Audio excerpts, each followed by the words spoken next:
اس طرح عیسائیوں میں نہ کوئی نظام باقی رہا تھا نہ ضابطہ، سب ڈرے سہمے اور گھبرائے ہوئے پھر رہے تھے۔ حالانکہ قلعے کے اندر وہ مسلمانوں سے 6-7 گنا زیادہ تھے، لیکن ان پر ہیبت طاری تھی اور ہر شخص جان بچانے کی فکر میں چھپتا پھرتا تھا۔ مسلمان انہیں ڈھونڈ ڈھونڈ کر قتل کر رہے تھے۔ انہوں نے قلعے کے چپے چپے پر عیسائیوں کی لاشیں بچھا دی، اور لطف یہ کہ مسلمان زخمی تو بہت ہوئے، وہ بھی تیروں سے، مگر شہید ایک بھی نہ ہوا۔ جب عیسائیوں نے کافی زیادہ تعداد قتل ہوتی ہوئی دیکھی، تب انہیں ہوش آیا اور انہوں نے ہتھیار پھینک کر امان امان چلانا شروع کر دیا۔ طارق نے فوراً جنگ بند کرنے کا حکم دے دیا۔ تھوڑی ہی دیر میں تمام فوجی عیسائی گرفتار کر لیے گئے۔ اب پادریوں کی ایک جماعت طارق کی خدمت میں حاضر ہوئی اور انہوں نے مصلحت کی گفتگو شروع کی۔ طارق نے کہا، جب تک ہم نے قلعہ فتح نہ کیا تھا اس وقت تک مصلحت ہو سکتی تھی، لیکن اب جب کہ ہم نے اسے بزور شمشیر فتح کیا ہے، صلح کی گفتگو فضول ہے۔ ایک راہب نے کہا، اچھا آپ صلح کرنا نہیں چاہتے نہ کیجیے، لیکن رحم تو کیجیے۔ طارق نے جوش میں آ کر کہا، تم وہ لوگ ہو جو کسی پر رحم کرنا نہیں جانتے، مگر میں مسلمان ہوں اور مسلمان ہمیشہ رحم کرتا ہے، لہٰذا میں بھی رحم کروں گا۔ پادری، بڑے بندے پروری ہوگی آپ کی۔ طارق، ایسی بات نہ کہو، یہ معصیت ہے، بندے پر سوائے خدا کیا اور کوئی نہیں ہو سکتا۔ پادری، اچھا مہربانی سے ہی۔ طارق، ہاں یہ کہہ سکتے ہو۔ سنو، ان شرائط پر مہربانی کی جا سکتی ہے کہ جس قدر گھوڑے اور ہتھیار شہر میں موجود ہے سب ہمارے حوالے کیے جائے، اور جو شخص اس کو جبر سمجھے وہ جہاں اس کا جی چاہے چلا جائے، مگر اس حالت میں اسے اپنے تمام مقبوضات سے ہاتھ دھونا پڑے گا۔ وہ جو لوگ یہاں رہنا چاہیں انہیں اطمینان دلایا جاتا ہے کہ ان کی جان و مال محفوظ رہے گی، معبد گاہیں بدستور قائم و باقی رہیں گی، مذہبی رسوم میں کوئی رکاوٹ نہ ڈالی جائے گی، اور انہیں اس کے صلے میں محض ایک معمولی محصول دینا ہوگا۔ پادری، اور حضور قانون کون سا نافذ ہوگا؟ طارق، کوئی نیا قانون جاری نہ کیا جائے گا، بلکہ جو قانون ملک میں اس وقت رائج ہے وہی رہے گا، بلکہ حکام بھی عیسائی اور یہودی ہی ہوں گے، صرف اعلیٰ عدالت کا حاکم مسلمان ہوگا۔ پادری نے حیرت سے کہا، یہودی؟ حضور ان یہودیوں سے ہمیں بچائے۔ طارق، اطمینان رکھو، یہودی تمہیں اور تم یہودیوں کو نقصان نہ پہنچا سکو گے۔ پادری، بہتر ہے حضور، ہمیں یہ شرائط منظور ہے۔ پادری چلے گئے اور انہوں نے گھوڑے اور ہتھیار فراہم کرنے شروع کر دیے۔ طارق نے کچھ آدمی خیمے میں بیچ کر وہاں سے تمام سامان منگوایا۔ رات کے وقت طارق شاہی محل میں گئے۔ محل خالی تھا۔ معلوم ہوا کہ نیلا مسلمانوں کی آنے کی خبر پا کر نوریڈا چلی گئی۔ طارق نے جس وقت شاہی محل کو دیکھا تو حیران رہ گئے۔ ایسا عالی شان اور خوبصورت محل انہوں نے پہلے کبھی نہ دیکھا تھا۔ ایک کمرہ انہوں نے اپنے لیے منتخب کیا اور ٹھہرے۔ باقی کمروں میں دیگر افسران اور دیگر سرداران ٹھہر گئے۔ چونکہ طارق سارے دن کے تکی ہوئی تھی، اسی لیے عشاء کی نماز پڑھ کر سو گئے۔ وہ آرام اور اطمینان سے سو رہے تھے کہ دفعتاً ان کی آنکھ کھل گئی۔ آنکھ کھلتی ہی انہوں نے ایک نہایت ہی حسین دوشیزہ کو کھڑے دیکھا۔ وہ کمال خوبصورت تھی، ان کی تابش حسن سے اس کا چہرے پر نظر نہ ٹھہرتی تھی۔ وہ کمسن اور بھولی تھی اور اپنے فسون ساز آنکھوں سے ان کی طرف دیکھ رہی تھی۔ وہ اس رش کے حور کو دیکھ کر حیران رہ گئے۔ انہیں خیال ہوا شاید وہ سو رہے ہیں، وہ خواب میں انہیں ایک پیکر نور نظر آ رہی ہے۔ اس خیال سے وہ اس مست شباب دوشیزہ کو ٹکٹکی لگا کر دیکھتے رہ گئے۔ شریف بہادر، کیا تم سو رہے ہو؟ اس کی آواز سن کر طارق کو یقین ہوا کہ وہ جاگ رہے ہیں اور عالم بیداری میں اس حور کو دیکھ رہے ہیں۔ وہ اٹھ کر بیٹھ گئے۔ انہوں نے کہا، معصوم دوشیزہ، میں جاگ رہا ہوں، تم کون ہو؟ حور وشکم سنا حسینہ ناز نو ادا سے چل کر طارق کے قریب جا کھڑی ہوئی۔ اس نے افسوس بھرے لہجے سے کہا، میں ایک بدنصیب قوم کی لڑکی ہوں۔ طارق، بدنصیب قوم وہ کون ہے؟ حسینہ، یہودی۔ طارق، تمہارا نام کیا ہے؟ حسینہ، راحیل۔ طارق، کیا تم تلیتنا میں رہتی ہو؟ راحیل، نہیں، ملاگا میں۔ طارق، یہاں کیسے آئی؟ راحیل، بدکار رازق نے زبردستی پکڑوا لیا تھا۔ طارق، اور تم اس محل میں رہتی تھی؟ راحیل، جی ہاں۔ طارق، مگر جس وقت ہم نے محل کی تلاشی لی تھی اس وقت تم کہاں چلی گئی تھی؟ راحیل، حضور، میں تہخانے میں رہتی ہوں۔ طارق نے حیرت سے راحیل کی طرف دیکھتے ہوئے تہ خانے میں؟ راحیل: جی ہاں۔ طارق: کیوں؟ راحیل: اپنی عصمت بچانے کے لیے۔ طارق: کیا رازق تم کو تہ خانے میں رکھا؟ رازق نے تم کو تہ خانے میں رکھا تھا؟ راحیل: جی نہیں، رازق تو شاید تہ خانے کو جانتا بھی نہ تھا، اتفاق سے مجھے معلوم ہو گیا اور میں اپنی عصمت بچانے کے لیے وہاں چلی گئی اور وہاں رہنے لگی۔ طارق: افسوس، رازق نے تم جیسے نازنین پر بھی ظلم کیا۔ راحیل: حضور، مجھ پر کیا نامعلوم کتنی حسین لڑکیاں اس کے تیری ستم کا نشانہ بنی ہے۔ طارق نہایت ہی شفاق تھا۔ راحیل: کیا وہ مار ڈالا گیا؟ طارق: ہاں، پہلی ہی جنگ میں ہم نے اس کا خاتمہ کر دیا تھا۔ راحیل نے آسمان کی طرف دیکھ کر کہا: خدایا، تیرا ہزار ہزار شکر ہے، تو نے اس بے رحم کو دنیا سے اٹھا کر بہت سی معصوموں کے اس کے ظلم و ستم سے نجات دلا دی۔ راحیل چونکہ کوٹڑی کافی دیر ہو گئی تھی، اس لیے طارق نے اسے بیٹھنے کو کہا۔ راحیل: پہلے یہ بتائیں کہ آپ اس لشکر کے سردار ہیں جس نے آج اس شہر کو فتح کیا۔ طارق: ہاں، لوگ مجھے ایسا ہی سمجھتے ہیں۔ راحیل: آپ کا نام کیا ہے؟ طارق: میرا نام طارق ہے۔ راحیل: عجیب نام ہے، آپ کون ہیں؟ طارق: میں طارق ہوں۔ راحیل: یہ تو میں سمجھ گئی، طارق کے علاوہ کون ہوں؟ طارق: انسان ہوں۔ راحیل بھولے پن سے کہا: انسان تو سبھی ہیں۔ طارق نے مسکرا کر کہا: تم بھی انسان ہو؟ راحیل: انسان تو ہوں ہی۔ طارق: تم انسان نہیں ہو۔ راحیل نے معصومانہ نگاہوں سے دیکھ کر کہا: اور کون ہوں؟ طارق: یا تو تم پری ہو یا پھر حور۔ راحیل شرما گئی۔ طارق اس کی شرمیلے چہرے کو دیکھنے کے کچھ دیر بعد بولے: معاف کرنا، میں نے شاید کوئی بری بات کہہ دی۔ راحیل اپنے سحر نگاہ آنکھیں اٹھا کر بولی: آپ نے یہ نہ بتایا کہ آپ کون ہیں۔ طارق: بتا تو دیا کہ انسان ہوں، میرا نام طارق ہے۔ راحیل: میں یہ دریافت کرتی ہوں کہ آپ کا مذہب کیا ہے؟ طارق: میں مسلمان ہوں۔ راحیل: مسلمان؟ کیا عرب کے رہنے والے؟ طارق: نہیں، میرا وطن بربر ہے۔ راحیل: پھر آپ مسلمان کیسے ہوئے؟ طارق: خدا نے مہربانی کی اور میں مسلمان ہو گیا۔ راحیل: اچھا، شاید آپ کو عربوں نے زبردستی مسلمان کر لیا ہے۔ طارق: نہیں، میں خود اپنی خوشی سے مسلمان ہوا ہوں۔ مسلمان کسی کو زبردستی مسلمان نہیں کرتے۔ راحیل: خیر، آپ کوئی ہیں لیکن میرے ساتھ ایک مہربانی کریں گے؟ طارق: تم حکم دو، میں اس کی تعمیل کروں گا۔ راحیل: حکم کیا میں بھی حکم دے سکتی ہوں؟ طارق: ہاں، تم حکم دے سکتی ہو اور میں اس کی تعمیل کر سکتا ہوں۔ راحیل: اچھا، آپ مجھے میرا گھر ملاگا بھجوا دیں۔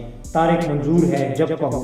راحیل: پھر تو آپ بڑے اچھے آدمی ہیں۔ طارق: میں مسلمان ہوں اور مسلمان کبھی کسی مظلوم کو ستایا نہیں کرتا بلکہ مدد کیا کرتا ہے۔ راحیل: میں تہ خانے میں رہتے رہتے گھبرا گئی ہوں۔ طارق: اب تم کو تہ خانے میں رہنے کی ضرورت نہیں ہے، اس محل کے جس کمرے میں چاہو آرام اور اطمینان سے رہو، کوئی تمہاری طرف آنکھ اٹھا کر بھی نہیں دیکھ سکتا۔ راحیل: خدا کا شکر ہے کہ اس نے ایک ظالم بادشاہ کے بدلے آپ جیسے رحم دل اور نیک طبیعت انسان کو یہاں بھیجا۔ طارق: تمہاری آنکھ کی نیند سے بوجھل ہو رہی ہے، شاید تم اب تک سوئی نہیں ہو۔ راحیل: بالکل ہی نہیں سوئی۔ طارق: اچھا، تم اس صوفے پر سو جاؤ۔ راحیل: اور آپ؟ طارق: میں سو چکا ہوں۔ یہ کہتے ہی طارق اٹھ کھڑے ہوئے اور راحیل کو صوفے پر بٹھاتے ہوئے بولے: راحیل، بے فکر ہو کے سو جاؤ۔ راحیل کو نیند نے آ دبایا تھا اور وہ جمائیاں لے رہی تھی۔ طارق فرش پر بیٹھ گئے۔ کمرے میں کافی روشنی ہو رہی تھی۔ طارق راحیل کے چہرے کی طرف دیکھ رہے تھے۔ ان کی آنکھیں بند ہو گئی اور تھوڑی ہی دیر میں وہ گہری نیند سو گئی۔ طارق نے سوچا کہ انہیں اس کے چہرے کی طرف دیکھنے کا کوئی حق نہیں ہے، وہ سو رہی ہے، کمرے میں تنہائی ہے، کوئی انسان نہیں ہے جو انہیں اس کی طرف دیکھتے ہوئے دیکھ رہا ہو مگر خدا اور اس کے فرشتے موجود ہے۔ انہوں نے فوراً اپنی نظریں جھکا لی اور کچھ دیر بعد فرش پر ہی پڑ گئے اور پڑھتے ہی سو گئے۔ صبح اذان کے وقت بیدار ہوئے اور جماعت سے نماز پڑھ کر واپس آئے۔ راحیل ابھی تک سوئی پڑی ہوئی تھی اور اس قدر حسین تھی کہ کمرے میں چاند سا نکل نظر آتا تھا۔ طارق ایک گوشے میں بیٹھ گئے اور قرآن شریف کی تلاوت آہستہ آہستہ کرنے لگے۔ جب آفتاب نکل آیا تو انہوں نے تلاوت بند کر دی۔ اب پری پہ کر راحیل نے کروٹ لی اور انگڑائی لیتی ہوئے اٹھ بیٹھی۔ اٹھتی ہی اس نے طارق کو دیکھا، وہ خود ہی شرما گئی اور صوفے سے اٹھ کر ان کے پاس آ بیٹھی۔ طارق نے کہا: کہوں نیند تو خوب آئی؟ راحیل: جی ہاں، ایک عرصے بعد آج اطمینان اور آرام سے سونا نصیب ہوا ہے۔ طارق: چلے منہ ہاتھ دھو لیں۔ راحیل: چلیے۔ دونوں چلے گئے۔ راہیل نے باہر نکل کر دیکھا محل میں ایک عورت یا لڑکی بھی نہیں ہے، ہر طرف مسلمان سپاہی نظر آ رہے ہیں۔ وہ ضرورت سے فراغت کر کے طارق کے ساتھ ہی کمرے میں آ گئی۔ طارق نے جس میں وہ تمام شب آرام سے سوتی رہی۔ طارق نے کہا، کس وقت وطن جانے کا ارادہ ہے راہیل؟ کیا آپ ابھی بھیجنا چاہتے ہیں؟ طارق، میں تو کبھی بھی نہیں بھیجنا چاہتا، مگر تمہارے حکم کی تعمیل ضروری کرنا چاہتا ہوں۔ راہیل، شریف انسان، جب میں مناسب سمجھوں گا خود چلی جاؤں گی۔ طارق، بہتر ہے۔ راہیل، اس کمرے کے نیچے تہہ خانہ ہے اور اس میں تاج رکھے ہوئے ہیں۔ طارق، تاج کس کے ہیں؟ راہیل، شاید ان بادشاہوں کے جو مر چکے ہیں۔ طارق، تو چلو بتاؤ۔ راہیل، چلیے۔ دونوں اٹھ کھڑے ہوئے۔ طارق نے زید اور طاہر کو بھی بلا لیا اور یہ چاروں راہیل کے ساتھ چل کر ایک تاریک دروازے میں داخل ہوئے اور نیچے کے کمرے میں پہنچ گئے۔ وہاں 25 تاج رکھے ہوئے تھے اور ان سب تاجوں کو اٹھا لائے۔ جب انہوں نے کمرے میں آ کر انہیں دیکھا تو وہ نہایت عمدہ اور بیش قیمت تاج تھے۔ ان میں سے ہر تاج پر کسی بادشاہ کا نام لکھا ہوا تھا۔ یہ تاج خاندان گات کے ان فرمانرواؤں کے تھے جو حکومت کر کے مر گئے تھے۔ اس خاندان میں یہ قاعدہ تھا کہ ہر بادشاہ اپنے لیے نیا تاج بنواتا تھا اور جب وہ مر جاتا تھا تو اس کا نام تاج پر کندہ کر کے تہہ خانے کے کمرے میں رکھ دیا جاتا تھا۔ اس وقت تک خاندان گات کے 25 بادشاہ گزر چکے تھے۔ اب طارق ان سپاہیوں کو بلا کر حکم دیا کہ وہ محل کی تمام چیزیں ایک جگہ جمع کر لیں۔ کچھ لوگ شاہی خزانے میں جا دھمکے اور خزانہ نکالنے لگے، کچھ محل کے کمروں میں پھیل گئے اور وہاں کے تمام قیمتی اشیاء اکٹھے کرنے لگے۔ جبکہ ابھی یہ کام ہو ہی رہا تھا کہ قلعے کے پادری حاضر ہوئے اور انہوں نے گھوڑے اور ہتھیاروں کی فہرست پیش کی۔ ساتھ ہی یہ بھی کہہ دیا کہ کوئی شخص یہاں سے جانے کے لیے تیار نہیں ہے کیونکہ سب نے ہتھیار اور گھوڑے دے دیے ہیں اور جزیہ دینے پر بھی آمادہ ہے۔ طارق نے زید کو پادریوں کے ساتھ کر دیا تاکہ وہ گھوڑے اور ہتھیاروں کو اپنی تحویل میں لے لے۔ اس عرصے میں سارا خزانہ اور محل کا تمام سامان صحن میں لا لا کر ڈھیر لگا دیے گئے۔ طارق نے 5واں حصہ الگ نکال کر باقی 4 حصے تمام مسلمانوں میں تقسیم کر دیے۔ انہوں نے اس سلے میں کہ راہیل نے 25 تاجوں کو پتہ بتایا تھا اسی بھی حصہ دیا، لیکن اس نے تاج دربار خلافت میں بھیجنے کے لیے علیحدہ رکھ لیے۔ تھوڑی دیر بعد زید بھی آ گئے اور انہوں نے بتایا کہ گھوڑے اور ہتھیار تحویل میں لے لیے گئے ہیں۔ اس وقت ایک عرب آیا، معلوم ہوتا تھا کہ وہ کہیں دور دراز کے سفر سے چلا آ رہا ہے۔ اس نے طارق کو سلام کر کے کہا، موسیٰ بن نصیر اندلس میں آ گئے ہیں اور انہوں نے حکم دیا کہ آپ آگے پیش قدمی نہ کریں۔ اگرچہ طارق آگے بڑھنا چاہتے تھے مگر اس حکم کو سن کر وہ مجبور ہو گئے۔ انہوں نے کہا، بہت اچھا، اب میں آگے نہ بڑھوں گا۔ انہوں نے لشکر کود ہے قیام کرنے کا حکم دے دیا اور وہ ماہ لشکر کے تلیطلہ ہی میں ٹھہر گئے۔ راہیل بھی ان کے پاس ہی مقیم ہو گئی۔ اسماعیل یا بلقیس کو کچھ بھی خبر نہ تھی کہ مسلمان کہاں ہیں، کس حالت میں ہیں۔ وہ دونوں اپنی مصیبت میں گرفتار ہو گئے تھے اور خدا خدا کر کے انہیں اس مصیبت سے نجات ملی تھی۔ اتفاق سے اب ایک گھوڑا بھی ہاتھ آ گیا تھا اور سفر کی کلفت قدرے کم ہو گئی تھی۔ اگرچہ اب بھی اسماعیل کو پیدل ہی چلنا پڑ رہا تھا مگر وہ اس کے باوجود خوش و خرم تھے کہ بلقیس کے لیے تو گھوڑا مل ہی گیا ہے۔ بلقیس چاہتی تھی کہ وہ بھی سوار ہوں مگر انہوں نے منظور نہ کیا۔ انہیں معلوم نہ تھا کہ وہ کس طرف جا رہے ہیں اور نہ ان کی کوئی منزل مقصود تھی، صرف چلنے سے کام تھا اور وہ چلے جا رہے تھے۔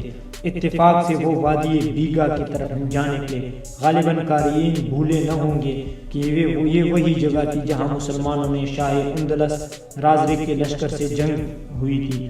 یہاں انہوں نے دور تک چاروں طرف عیسائی مردوں کے ڈھیر لگے دیکھے۔ ان کی صورتیں بگڑ گئی تھی اور لاشیں سڑنے سے اس قدر تعفن پیدا ہو گیا تھا کہ اس کی طرف نکلنا غیر ممکن ہو گیا تھا۔ یہاں پہنچ کر اسماعیل نے کہا، معلوم ہوتا ہے کہ یہاں جنگ ہوئی ہے اور مسلمانوں نے عیسائیوں کو شکست دی ہے۔ بلقیس نے کہا، عیسائی مردوں کو دیکھنے سے تو یہی معلوم ہوتا ہے، مگر آپ نے یہ کیسے سمجھ لیا کہ فتح مسلمانوں کی ہوئی ہے؟ اسماعیل، اس سے کہ اگر عیسائی فتح یاب ہوتے تو وہ اپنے مردوں کو میدان جنگ میں نہ پڑا رہنے دیتے۔ تم نے دیکھا، جہاں تک ہم دیکھ چکے ہیں ایک مسلمان کی لاش بھی نظر نہیں آ رہی۔ بلقیس، مگر تعفن کس قدر آ رہا ہے؟ اسماعیل بہت زیادہ، یہاں سے جلدی بڑھ چلو ورنہ بیمار ہونے کا اندیشہ ہے۔ بلقیس مگر کہاں بڑھ چلو، لاشیں تو میلوں تک پھیلی ہوئی ہے۔ اسماعیل تم گھوڑا تیزی سے بڑھا کر لے جاؤ۔ بلقیس اور آپ اسماعیل میری فکر نہ کرو بلقیس، کیونکہ آپ مرد ہیں۔ اسماعیل یہی بات ہے بلقیس، مگر تعفن مردوں اور عورتوں دونوں ہی کو نقصان پہنچاتا ہے۔ اسماعیل یہ سچ ہے مگر تم پر جلدی اثر ہو سکتا ہے بلقیس اور آپ پر بھی۔ اسماعیل میں کہتا ہوں کہ تم میری فکر نہ کرو بلقیس، یہ ناممکن ہے۔ اسماعیل پھر بلقیس آپ بھی سوار ہو جائے۔ اسماعیل شاید گھوڑا ہم دونوں کو آسانی سے نہ لے جا سکے۔ بلقیس خوب، ہم دونوں میں وزن ہی کتنا ہے۔ اسماعیل تم میں تو کچھ وزن نہیں ہے مگر بلقیس آپ میں ہے۔ اسماعیل ہاں بلقیس، تو چلیے آہستہ آہستہ ہی چلیں گے۔ اسماعیل نہیں، تم بیمار ہو جاؤ گی بلقیس، میرے بیمار ہونے کی فکر نہ کرو۔ اسماعیل بڑی ضدی ہو تم بلقیس، آپ سے زیادہ نہیں۔ اسماعیل دیکھو تو تعفن سے دماغ پھٹنے لگا ہے۔ بلقیس تو گھوڑے پر سوار ہو جائیں۔ اسماعیل اچھا شریر لڑکی اچھا، یہ کہہ کے وہ بھی سوار ہو گئے اور تیزی سے گھوڑے کو وہاں سے نکال لے گئے۔ کچھ دور چل کر بلقیس نے کہا آپ کو ضد تھی کہ میرے ساتھ گھوڑے پر سوار نہ ہو، لیکن اسماعیل تم نے اپنی ضد قائم رکھی اور مجھے سوار ہونے پر مجبور کر دیا۔ بلقیس مرد عورتوں سے نہیں جیت سکتے۔ اسماعیل تم سچ کہتے ہو۔ بلقیس اب تو آپ کبھی ضد نہ کریں گے۔ اسماعیل ضد کرنے کا موقع ہی نہ آئے گا۔ بلقیس کیوں؟ اسماعیل اس لیے کہ تم اپنے والد کے ساتھ چلی جاؤ گی۔ بلقیس بے شک چلی جاؤں گی۔ اسماعیل پھر ضد کرنے کا موقع کہاں ملے گا؟ بلقیس تو کیا آپ مجھے چھوڑ جائیں گے؟ اسماعیل میں تو عمر بھر بھی چھوڑنا نہیں چاہتا۔ بلقیس لیکن اسماعیل لیکن تم مجھے چھوڑ دو گی۔ بلقیس اطمینان رکھیے، میں اپنے محسن کو کبھی نہیں چھوڑوں گی۔ اسماعیل کیا تم میرے ساتھ اسلامی لشکر میں چلو گی؟ بلقیس ضرور چلوں گی بشرطے کہ آپ لے چلیں۔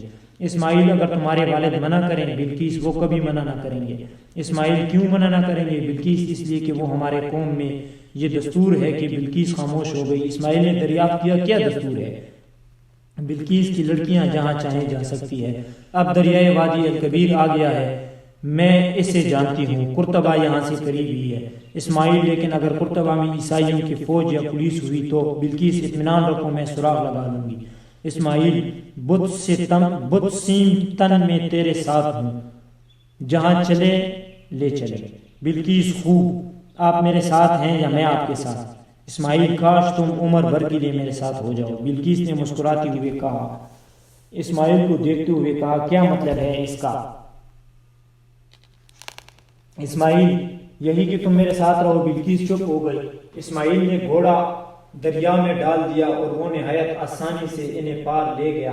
کچھ دور اور چل کر اسماعیل گھوڑے سے اترا اور ساتھ ساتھ چلنے لگا۔ اس طرح دونوں سفر کرتے کرتے قرطبہ کے قریب پہنچ گئے۔ اسماعیل نے کہا بلقیس بتاؤ کس سے دریافت کرے کہ قلعے میں کتنا لشکر ہے؟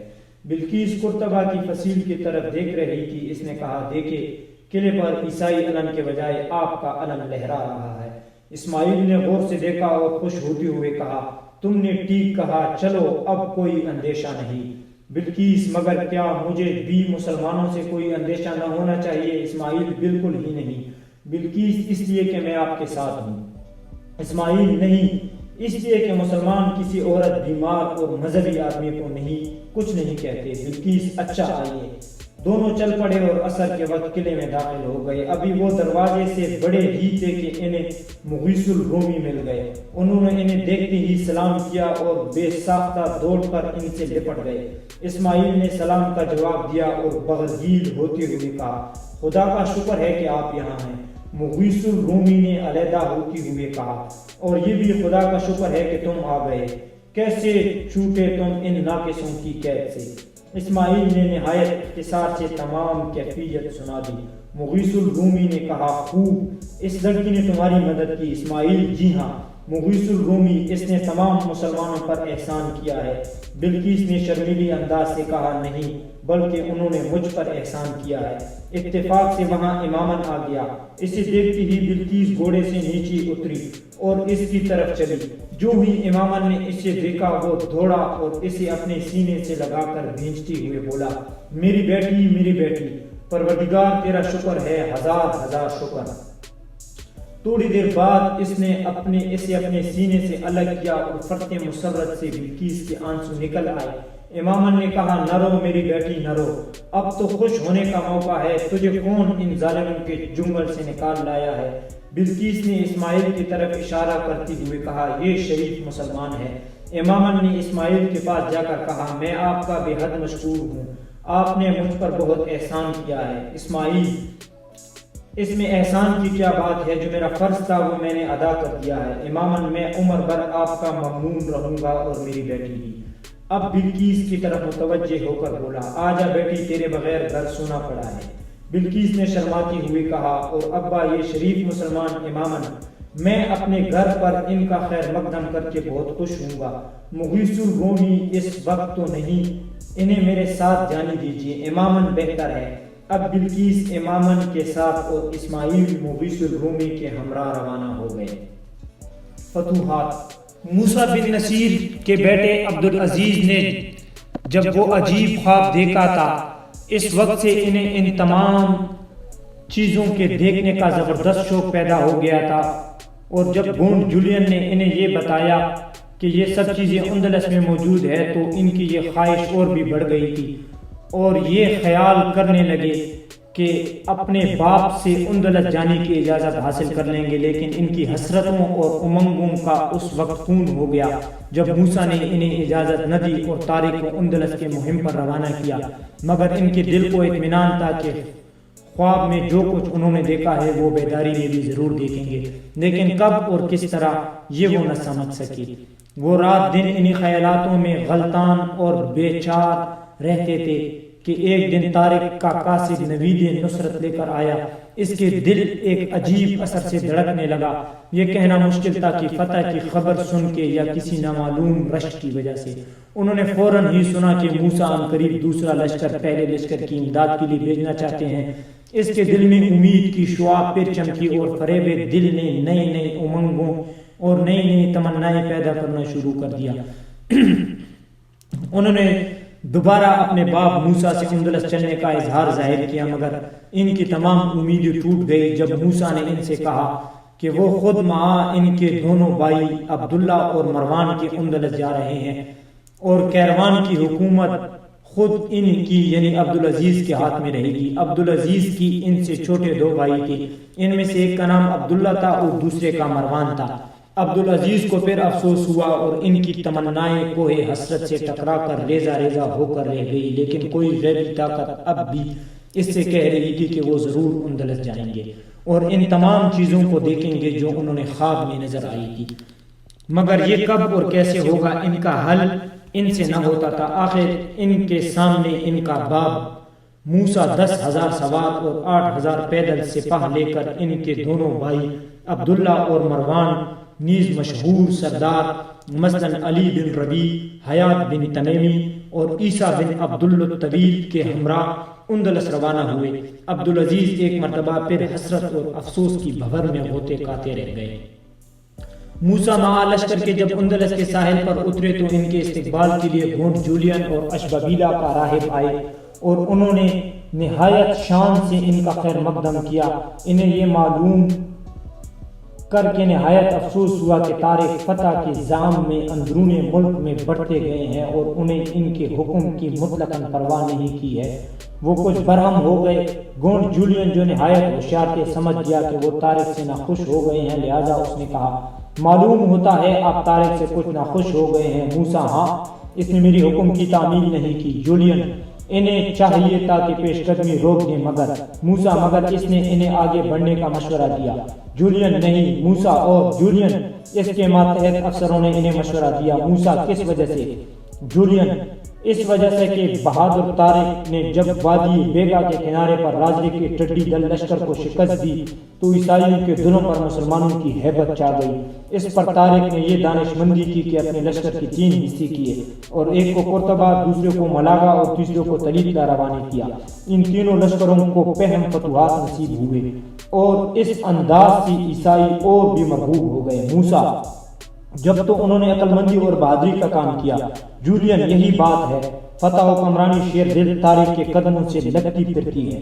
موسیٰ میں ان کے فتوحات سے بہت خوش ہوا ہوں، مگر جولین مگر کیا حضور؟ موسیٰ انہیں میرے حکم کا احترام کرنا چاہیے تھا۔ جولین یہ سچ ہے لیکن اگر وہ اس قدر کامیابی کے بعد رک جاتے تو عیسائیوں کے دلوں پر مسلمانوں کا جو رعب طاری ہو گیا تھا وہ جاتا رہتا، اور وہ سنبھل کر اپنی تنظیم کر کے پھر مسلمانوں سے نبرد آزما ہوتے۔ موسیٰ: میں یہ سب باتیں سمجھتا ہوں، جانتا ہوں کہ ایسی حالت میں ان کا بڑھنا ہی ممکن تھا، مگر انہی تمام واقعات کی اطلاع مجھے دے دینی چاہیے تھی۔ جولین: یہ البتہ اس سے فروگزاشت ہو گئی موسیٰ، اور اس کا انہیں جواب دینا پڑے گا۔ جولین: اب خود کس طرف بڑھنے کا ارادہ ہے؟ موسیٰ: میں اس ملک سے بالکل ناواقف ہوں، تم ہی بتاؤ کہ کس طرف بڑھوں۔ جولین: جنوب سے شمال تک کا تمام علاقہ بہادر طارق نے فتح کر لیا ہے، لہٰذا آپ مغرب کی طرف بڑھیے۔ اشبیلا اور بوسنیا کا زرخیز اور وسیع علاقہ اس طرف ہے۔ موسیٰ: مناسب ہے۔ جولین: لیکن آپ کے ساتھ لشکر کس قدر ہے؟ موسیٰ: 18,000 ہے۔ جولین: ان علاقہ جات کی فتح کے لیے یہ لشکر کم ہے۔ موسیٰ: کم ہے؟ کیا آپ نے طارق کو نہیں دیکھا؟ اس کے ہمراہ تو صرف 12,000 ہی مسلمان تھے۔ جولین: یہ سچ ہے، مگر اس طرح قلعہ جات نہایت مضبوط اور عیسائی بکثرت ہے۔ موسیٰ: کچھ فکر نہ کرو، ہمارا خدا پر اعتماد ہے اور وہی ہم کو فتح دینے والا ہے۔ جولین: بہتر ہے۔ دوسرے روز موسیٰ اپنے لشکر لے کر اشبیلا کے علاقے کی طرف بڑھے۔ عیسائیوں نے مجاہد اعظم طارق کی فتوحات کے واقعات سن رکھے تھے۔ انہیں معلوم ہو گیا کہ مسلمان جس شہر یا قلعے پر حملہ کرتے ہیں اسے فتح کیے بغیر نہیں چھوڑتے، اس لیے ان کے دلوں پر مسلمانوں کی دھاک بیٹھ گئی تھی۔ چنانچہ جس وقت موسیٰ اس نواح میں بڑھے تو ہر شہر اور ہر علاقے کی عیسائی ان کے سامنے آ پڑے اور انہوں نے صلح کی درخواستیں پیش کرنا شروع کی۔ موسیٰ نے بھی نہایت نرم شرائط پر صلح کرنی شروع کی، اور اس طرح ان کے رحم دلی کے اشبیلا کے تمام علاقے میں شہرت ہو گئی اور سارے علاقے کے عیسائی آ کر مصلحت کرنے لگے۔ اس طرح بغیر کسی جگہ خون کا ایک قطرہ تک بہانے کے تمام علاقے پر مسلمانوں کا قبضہ ہو گیا۔ چونکہ یہ علاقہ دور تک پھیلا ہوا تھا، اس لیے موسیٰ نے یہاں عیسیٰ بن عبداللہ کو گورنر بنا کے 2000 سپاہی اس کے پاس علاقے میں امن و امان قائم رکھنے کے لیے چھوڑ دیے اور خود شہر کارمونیا کی جانب بڑھنے لگے۔ جب وہ اس مشہور شہر کے سامنے پہنچے تو انہوں نے صبح کی نماز پڑھی اور نماز سے فارغ ہو کر لشکر کو مسلح ہونے کا حکم دیا۔ اتنے میں قلعے کا پھاٹک کھلا اور چند آدمی سفید جھنڈا لہراتے ہوئے آئے۔ چونکہ سفید جھنڈا امن کا جھنڈا کہلاتا ہے، اس لیے موسیٰ نے لشکر کو حملہ کرنے سے روک دیا۔ یہ لوگ موسیٰ کے حضور حاضر ہوئے اور صلح کی درخواست پیش کی۔ موسیٰ نے ان کی بھی انہی شرائط پر صلح کر لی جن پر اشبیلا والوں سے کی تھی۔ غالباً قارئین اس بات کے متمنی ہوں گے کہ انہیں بھی معلوم ہو جائے کہ وہ شرائط کیا تھے۔ ہم ان شرائط کو ذیل میں لکھتے ہیں۔ عیسائی شہری مسلمانوں اور اسلامی حکومت کے وفادار رہیں گے اور کبھی سرکشی نہ کریں گے، نہ ان کے خلاف کوئی سازش کریں گے۔ انہیں مذہبی امور میں مکمل آزادی ہوگی۔ عیسائی حکومت کا جو قانون ہے وہی نافذ رہے گا۔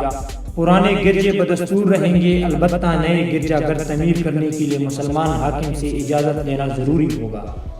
ہر مقدمے کی اپیل مسلمان حاکم کی اجلاس میں ہوگی اور اس کا فیصلہ ناطق ہوگا۔ عیسائیوں کو ہر مرد، عورت اور بچے کی طرف سے 2 دینار سالانہ جزیہ دینا ہوگا۔ جو عیسائی مسلمان ہو جائے اس پر اسلامی قوانین کی پابندی لازمی ہوگی اور عیسائی قوانین سے کوئی سروکار نہ ہوگا۔ یہ وہ شرائط تھے جن پر موسیٰ سب سے صلح کیا کرتے تھے، چونکہ ان میں نرم شرائط اور ہو بھی سکتے تھے، اس لیے عیسائی بڑے خوش و خرم ہو کے ان شرائط کو مان لیتے تھے اور قلعہ یا شہر مسلمانوں کے حوالے کر دیتے تھے۔ چنانچہ ان شرائط پر شہر کارمونیا والوں نے بھی صلح کر کے قلعہ مسلمانوں کے حوالے کر دیا۔ موسیٰ نے ایک معمولی درجے کے افسر کو صرف 250 پیادے دے کر اس شہر میں متعین کر دیا اور خود بوسنیا کی طرف بڑھے۔ بوسنیا نیا اندلس کا غربی حصہ ہے۔ موسیٰ نے اس پیش قدمی کرنا شروع کی۔ سب سے پہلے وہ شہر سبلا پر پہنچے۔ ان کے آنے سے پہلے ہی یہاں بھی ان کی ہیبت چاہ چکی تھی، اس لیے شہر والوں نے ان کی پہنچتی ہی حاضر ہو کر صلح کر لی۔ یہاں بھی انہوں نے کچھ سپاہی چھوڑ دیے اور خود اسوینیا کی طرف بڑھے۔ اسوینیا کا قلعہ بھی نہایت مضبوط اور عالیشان تھا، لیکن اس کے باشندوں کی ہمتیں اس فصیل کی طرح بلند نہ تھی۔ چنانچہ موسیٰ کے وہاں پہنچتی ہی وہ بھی ان کی خدمت میں باریاب ہوئے اور انہوں نے بھی مصلحت کر لی۔ وہاں سے موسیٰ مرطبلس کی طرف روانہ ہو گئے، چونکہ انہیں بغیر لڑنے پڑنے کے کسی قسم کی دقت و مشقت برداشت نہ کرنے کی فتوحات نصیب ہوتی چلی جا رہی تھی۔ اس وجہ سے ان کے حوصلے اور فتوحات کا مزید اشتیاق پیش از پیش بڑھتا چلا گیا۔ جب وہ مرطبلس کے سامنے پہنچے تو وہاں کی عیسائیوں نے ان کا پرتباق خیر مقدم کیا اور صلح کر کے قلعہ ان کے حوالے کر دیا۔ موسیٰ نے وہاں سے بیضات کی سمت کوچ کیا۔ اب تک انہوں نے جس قدر علاقے بھی فتح کیے وہاں لشکر کا کچھ نہ کچھ حصہ چھوڑتے چلے آئے تھے، جس کی وجہ سے ان کے پاس لشکر کم رہ گیا تھا، مگر انہوں نے یہ دیکھ لیا تھا کہ عیسائیوں پر مسلمانوں کا رعب چھا گیا تھا اور اسی لیے اب انہیں مزید لشکر منگوانے کی ضرورت لاحق نہ ہوئی۔ بیضات والوں نے بھی ان سے مصلحت کر لی اور اب وہ آگے بڑھے۔ ان تمام علاقوں کو فتح کر کے وہ شہر مریڈا کی سامنے پہنچے۔ یہ شہر اس قدر عظیم الشان اور خوبصورت تھا کہ موسیٰ اور تمام مسلمان اسے دیکھ کر حیران رہ گئے۔ وہ پہاڑ کی دامن میں آباد تھے اور ان کی فصیل نہایت بلند ہونے کے ساتھ مضبوط بھی تھی۔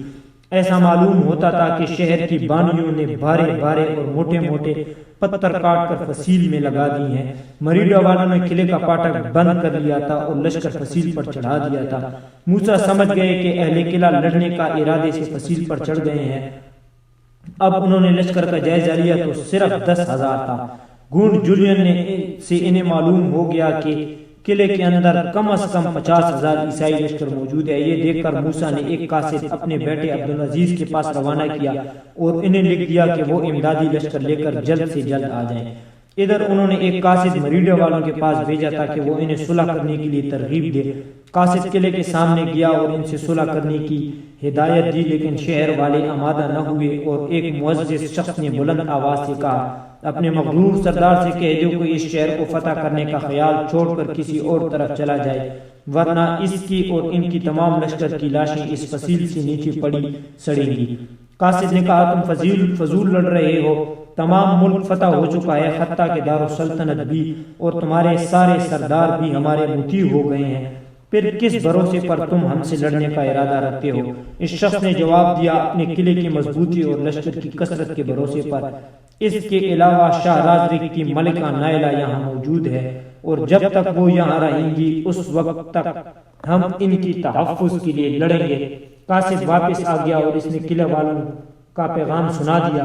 موسیٰ نے جوش اور غصے سے بھر کر اپنے لشکر میں منادی کرا دی کہ مسلمان راتوں رات تیار ہو جائیں، اگلے روز مریڈا پر حملہ کیا جائے۔